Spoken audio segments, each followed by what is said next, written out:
Good morning student, myself Neelam. मैं आपको हिंदी पढ़ा रही हूँ, क्लास 7th।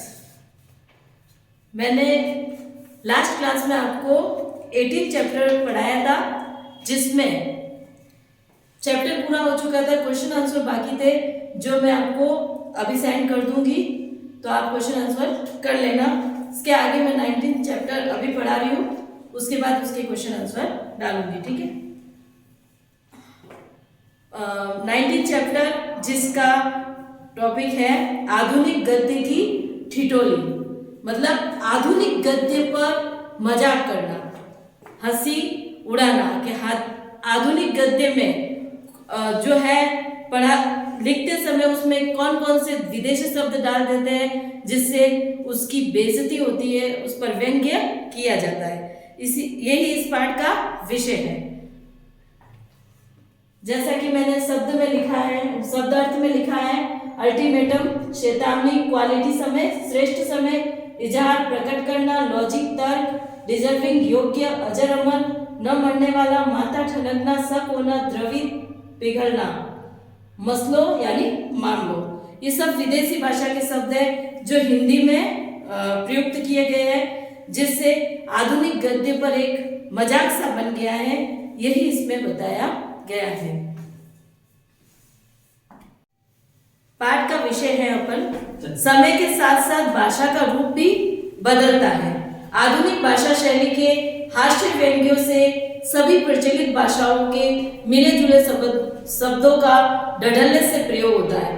मतलब जो अपनी भाषा है उसमें सभी भाषाओं के मिले जुले शब्दों का प्रयोग एक साथ इतना किया जाता है, तो वो फिर एक हास्य का विषय बन जाता है, हंसी मजाक का विषय बन जाता है।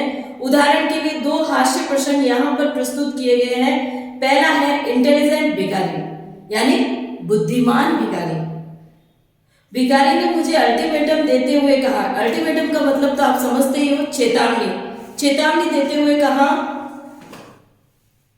देखिए मिस्टर, आप मेरी क्वालिटी टाइम वेस्ट मत कीजिए। मुझे कहा, मतलब लेखक को कहा कि आप मेरा क्वालिटी टाइम वेस्ट मत कीजिए। क्वालिटी टाइम का मतलब मैंने यहाँ लिखा है, जिसका मतलब होता है श्रेष्ठ समय, मोस्ट इंपोर्टेंट समय वेस्ट मत कीजिए। भीख मांगने और भीख देने की सनातन परंपरा के नाम पर कुछ देना हो तो फटाफट दे दीजिए। मतलब मैं आपसे भीख मांग रहा हूँ और आप भीख देने वाले हैं, ये एक परंपरा हमेशा से चली आ रही है। अगर आप मुझे भीख देना चाहते हैं तो दे सकते हैं, वरना साफ कह दीजिए कि देने की औकात नहीं है, मैं देना नहीं चाहता। मैंने कहा औकात तो है पर दूंगा नहीं। लेखक ने क्या कहा कि औकात तो है मेरी, लेकिन मैं तुम्हें भीख दूंगा नहीं। तब भिखारी क्या बोला, यही तो इस देश की सबसे बड़ी समस्या है। लोगों के पास वोट देने का अधिकार तो है पर वोट देते नहीं। प्रेम करते हैं पर इजहार नहीं करते, प्यार करते हैं पर प्रकट नहीं करते। फांसी देने का आदेश तो दे देते हैं पर सरकार फांसी देती ही कहाँ है, केवल आदेश दे देती है। अरे आपके पास भीख न देने का कोई लॉजिक हो तो मुझे बताइए। लॉजिक का मतलब होता है तर्क, कोई पॉइंट हो, कोई तर्क हो, कोई विचार हो तो मेरे सामने प्रस्तुत करो। कह दीजिए टूटे नहीं, मतलब घबराए नहीं। टूटे का मतलब यहाँ होता है घबराए नहीं। भीख मांगने को बुरा समझते हैं या नहीं, कह दीजिए। आप भीख मांगने को बुरा समझते हैं या नहीं, ये आप कह दीजिए। मैं डिजर्विंग नहीं हूँ। डिजर्विंग का मतलब मैंने यहाँ पर लिखा हुआ है योग्य। मैं योग्य नहीं हूँ, मैं देना नहीं चाहता। मैंने कहा हट्टे कट्टे हो। लेखक ने क्या कहा कि आप हट्टे कट्टे हो, मेहनत क्यों नहीं करते, आपको मेहनत करनी चाहिए। वो बोला अजीब है आप।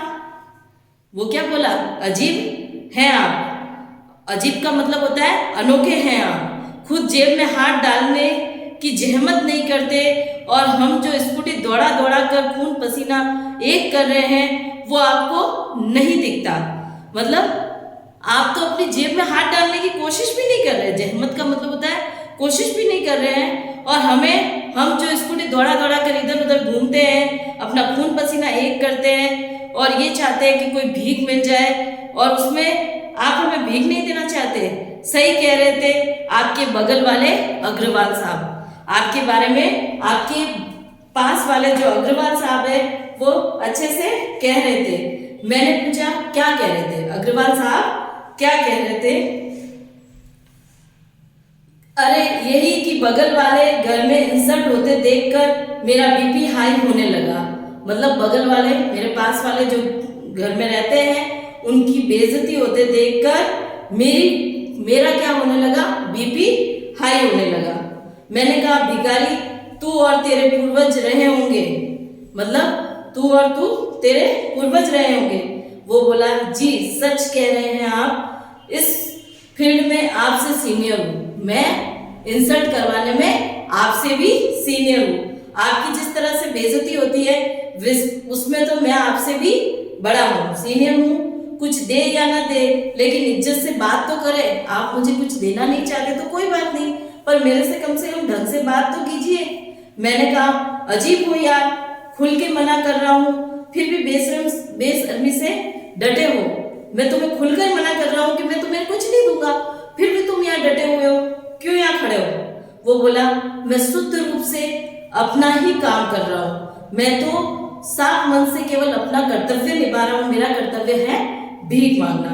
अच्छा होगा कि आप अंदर जाइए और भाभी जी को भेज दीजिए, वे कन्विंस हो जाएंगी। अच्छा होगा कि आप तो अंदर जाइए और भाभी जी को बाहर भेज दीजिए, वो इस बारे में सहमत हो जाएगी और वो मुझे पैसे भी दे देगी। अब मैंने उसे धक्का देकर बाहर करने की कोशिश की। मैंने उसे क्या कहा?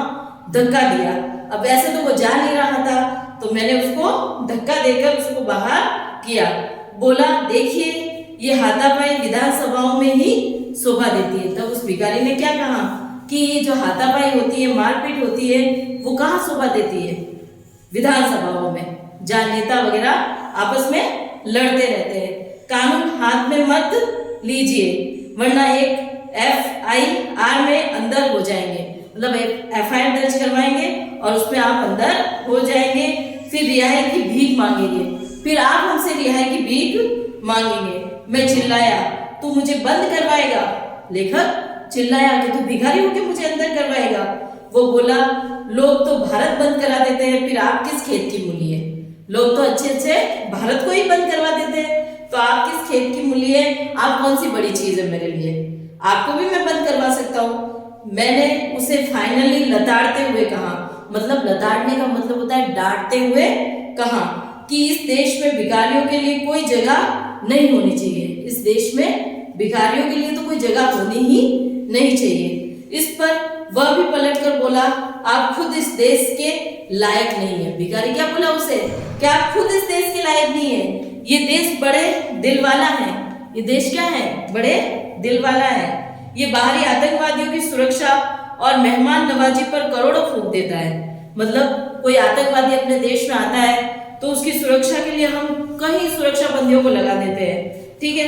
और कोई मेहमान भी आ जाता है तो उसकी मेहमान नवाजी में, उसके स्वागत सत्कारों में करोड़ों फूंक देते हैं, पर उसकी हमें कोई परवाह नहीं है। और एक आप है कि अपने ही देश के मासूम भिखारी को 2-4 रुपए देने में नानी बन रही है। मतलब अपने देश के भिखारी को अगर आप 2-4 रुपए दे दोगे तो उससे क्या फर्क पड़ जाएगा? आपको क्या फर्क पड़ जाएगा?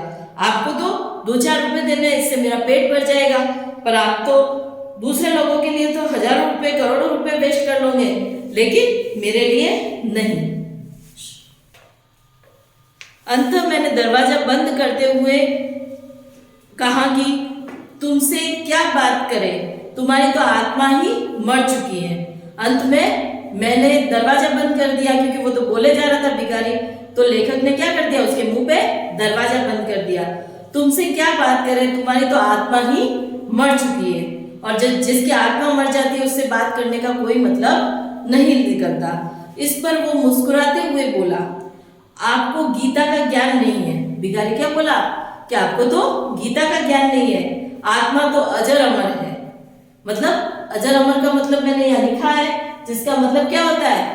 कभी ना मरने वाला, जो कभी नहीं मरता, ठीक है। तो आत्मा कहाँ मरती है? मैंने अंदर से ही चिल्लाकर कहा जाओ मेरे बाप, समझ लो मैं मर चुका हूँ। अब मैं उसे बोल नहीं सका, इसलिए मैं अंदर से चिल्लाया कि कोई बात नहीं, आत्मा नहीं मरती तो नहीं मरती, मैं मर चुका हूं, तुम जा। इस पर वो चिल्लाया, समझना क्या है, रहीमदास जी की माने तो हम दोनों मरे हुए हैं। फिर वो चिल्लाया, कौन? भिखारी, कि रहीमदास जी की माने तो हम दोनों ही मर चुके हैं, आप भी मर चुके हैं और मैं भी मर चुका हूँ। मरने में आप हमसे सीनियर हैं, मरने में तो आप हमसे भी बड़े हैं, सीनियर हैं, क्योंकि रहीमन वे नर मर चुके जो कछु मांगन जाए, और उससे पहले वो हुए जिन मुंह निक्षत नाय।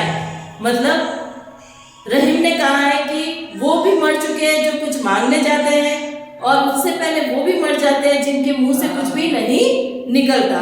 अब आपके मुंह से कुछ नहीं निकल रहा है, इसका मतलब आप भी मर चुके हो। तो ये रहीम का दोहा है। ये हमने पढ़ा है इंटेलिजेंट भिखारी, जिसका मतलब होता है बुद्धिमान भिखारी, जिसने एक लेखक पर व्यंग्य किया है कि उसने 4-5 रुपए की भीख नहीं दी, जिसके लिए उसको कितना सुनना पड़ा।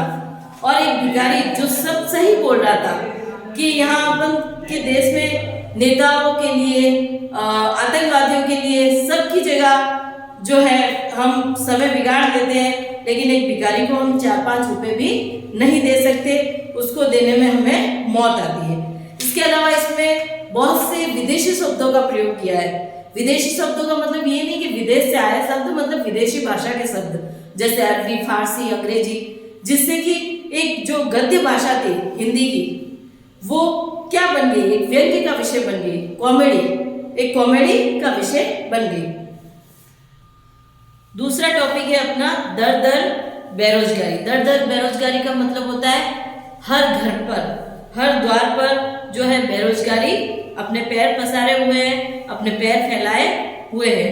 एक दूसरा जो टॉपिक लिया गया है वो इसी तरह का है। उस दिन मोहल्ले के कुछ बेरोजगार युवक प्रसन्न दिखाई दे रहे थे। प्रसन्न का मतलब होता है खुश दिखाई दे रहे थे। उन्हें प्रसन्न देखकर, उन्हें खुश देखकर मेरा माथा ठनका। क्या बात है, माथा ठनकना का मतलब होता है शक होना। ये क्या बात हुई, ये इतने खुश क्यों है, क्या बात है, आज इंडिया ने फिर कोई क्रिकेट मैच जीत लिया, मतलब ये इतने खुश क्यों है। नवयुवक खुश होते हैं तो या तो क्रिकेट मैच जीत लिया हो, या किसी नौजवान को स्वयंवर बुलावा आया है, मतलब स्वयंवर, स्वयं कोई दुल्हन जो है स्वयं उसका वर चुनने के लिए उसे बुलाया जा रहा है। आजकल के युवा ऐसे ही है, ऐसे ही मसलों पर खुश दिखाई देते हैं, ऐसे ही मसलों पर खुश दिखाई देते हैं, मतलब ऐसे ही मामलों में खुश दिखाई देते हैं। उनकी खुशी और गम के कारण आजकल बदल गए हैं। आजकल उनकी खुशी और गम के कारण भी बदल गए हैं। पहले खुशी का कारण भी कोई और होता था और गम का कारण भी कोई और होता था। कुछ दिनों पूर्व 5 युवाओं ने जैक्सन को अपना पूर्वज मानकर अपने सिर गंजे करा दिए थे। थोड़े दिनों पहले की बात है कि कुछ 5 युवाओं ने माइकल जैक्सन, जिसका नाम आपने भी सुना होगा, को अपना पूर्वज मानकर अपने सिर गंजे करवा दिए, मतलब सिर से टकले हो गए। एक तो सानिया मिर्जा की सगाई के गम में माइक्रोवेव टावर पर चढ़कर अपनी जान देने को तत्पर था। वो ये चाहता था कि सानिया मिर्जा ने शादी कैसे कर ली, उसके लिए उसने खुद जान देने की कोशिश भी की। मेरे आशय का ठिकाना तब न रहा जब इन युवाओं का झुंड मेरे घर पर ही आ धमका।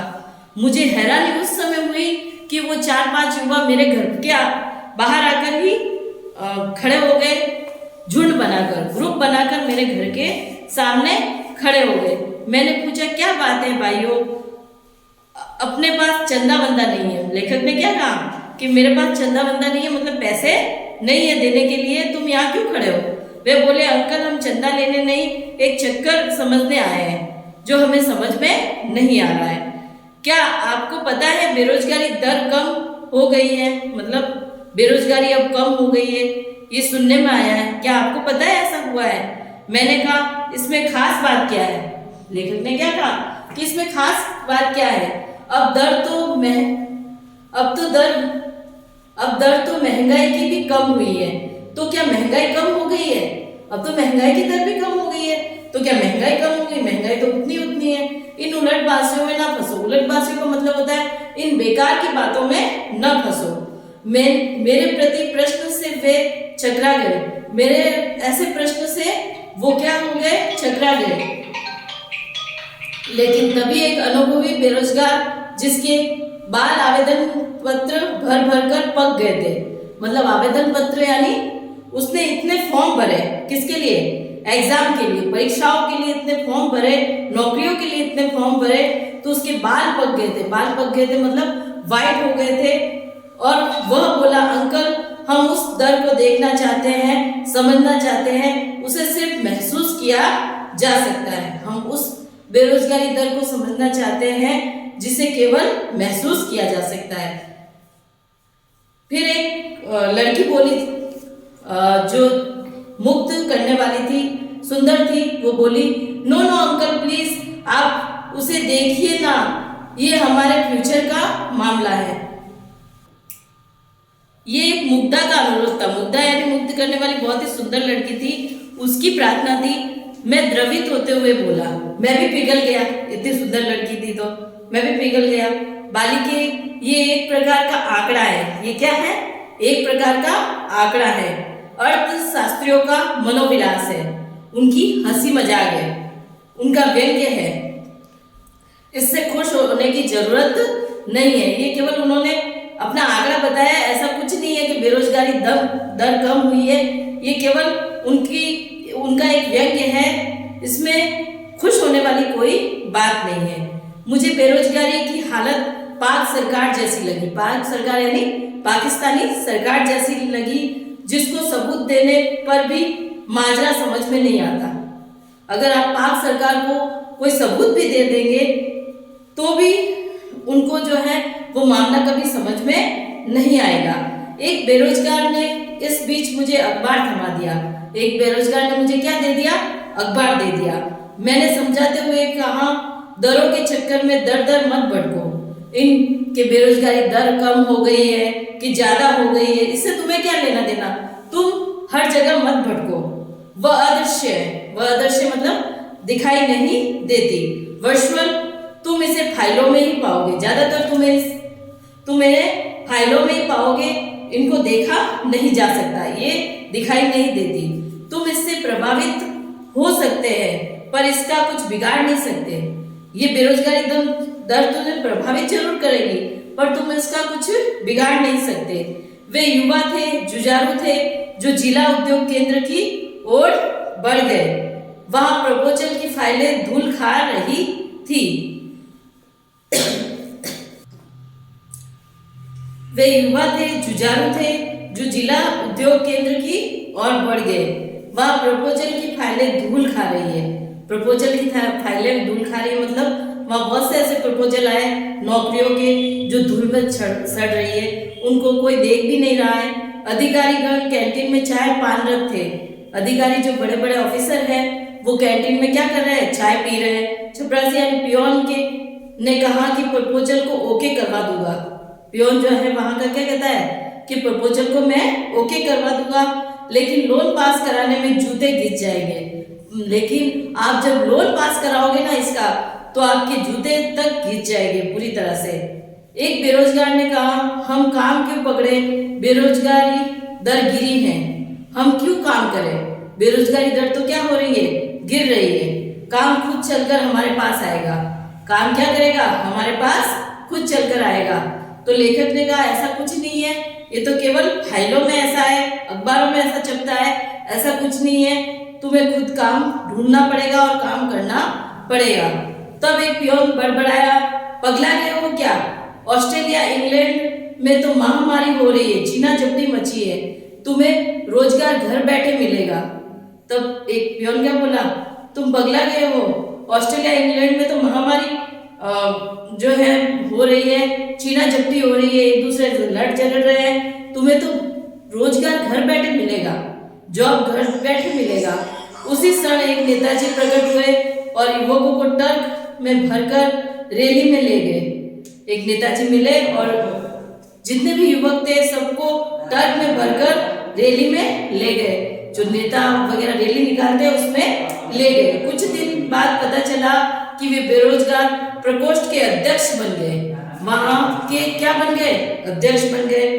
और कृत संकल्प है कि बेरोजगारी दर गिराकर ही मानोगे, मतलब लेखक ने कहा मतलब तुमने ये संकल्प कर ही दिया है कि अब नहीं गिरेगी तो भी बेरोजगारी दर तुम गिराकर ही मानोगे, क्योंकि नेता तो यही चाहते हैं कि उनका काम हो जाए और तुम उनके पीछे अपना टाइम वेस्ट कर रहे हो। इससे अच्छा है कि तुम खुद पढ़ाई करो और अपना रोजगार, अपनी नौकरी खुद ढूंढो, लेकिन ऐसा तुम करना नहीं चाहते। तो हर जगह, हर घर जो है बेरोजगारी घूम रही है, दिख रही है, और इससे जो है युवा जो है वो फालतू में अपना समय वेस्ट कर रहे हैं। उनको कुछ नजर ही नहीं आ रहा है कि हमारा वास्तविक लक्ष्य क्या है। वो फालतू समय वेस्ट कर रहे हैं, कभी अपने बाल बनाने में तो कभी किसी के पीछे अपनी जान देने में। इससे अच्छा है कि वो अपने लिए रोजगार ढूंढे। Thank you. चैप्टर के दोनों टॉपिक पूरे हो चुके हैं। इसके क्वेश्चन आंसर और एक्सरसाइज मैं आपको सेंड कर दूंगी, और यदि आपको दोनों 18 और 19 चैप्टर के क्वेश्चन आंसर में कोई भी प्रॉब्लम हो तो आप मुझे मैसेज कर सकते हो। Thank you.